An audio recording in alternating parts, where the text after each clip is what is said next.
السلام علیکم ورحمۃ اللہ وبرکاتہ۔ دسترخوان جھاڑنا بھی ایک فن ہے۔ حضرت مولانا سید اصغر حسین رحمۃ اللہ تعالی علیہ، جو حضرت میاں صاحب کے نام سے مشہور تھے، بڑے عجیب و غریب بزرگ تھے۔ ان کی باتیں سن کر صحابہ کرام رضوان اللہ تعالی علیہم اجمعین کے زمانے کی یاد تازہ ہو جاتی ہیں۔ حضرت مفتی محمد شفیع صاحب رحمۃ اللہ تعالی علیہ فرماتے ہیں کہ ایک مرتبہ میں ان کی خدمت میں گیا، انہوں نے فرمایا کھانے کا وقت ہے، آؤ کھانا کھا لو۔ میں ان کے ساتھ کھانا کھانے بیٹھ گیا۔ جب کھانے سے فارغ ہوئے تو میں نے دسترخوان کو لپیٹنا شروع کیا تاکہ میں جا کر دسترخوان جھاڑوں، تو حضرت میاں صاحب نے میرا ہاتھ پکڑ لیا اور فرمایا کیا کر رہے ہو؟ میں نے کہا حضرت دسترخوان جھاڑنے جا رہا ہوں۔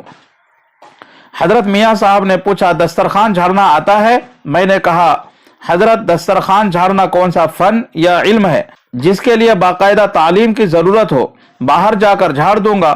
حضرت میاں صاحب نے فرمایا اسی لیے تو میں نے تم سے پوچھا تھا کہ دسترخوان جھاڑنا آتا ہے یا نہیں، معلوم ہوا کہ تمہیں دسترخوان جھاڑنا نہیں آتا۔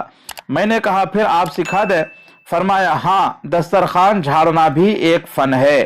پھر آپ نے اس دسترخوان کو دوبارہ کھولا اور اس پر جو بوٹیاں یا بوٹیوں کے ذرات تھے ان کو ایک طرف کیا، اور ہڈیوں کو جن پر کچھ گوشت وغیرہ لگا ہوا تھا ان کو ایک طرف کیا، اور روٹی کے جو چھوٹے چھوٹے ذرات تھے ان کو ایک طرف جمع کیا۔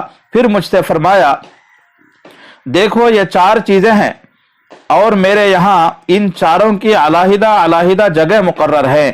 یہ جو بوٹیاں ہیں ان کی فلاں جگہ ہے، بلی کو معلوم ہے کھانے کے بعد اس جگہ بوٹیاں رکھی جاتی ہے، وہ آ کر ان کو کھا لیتی ہے۔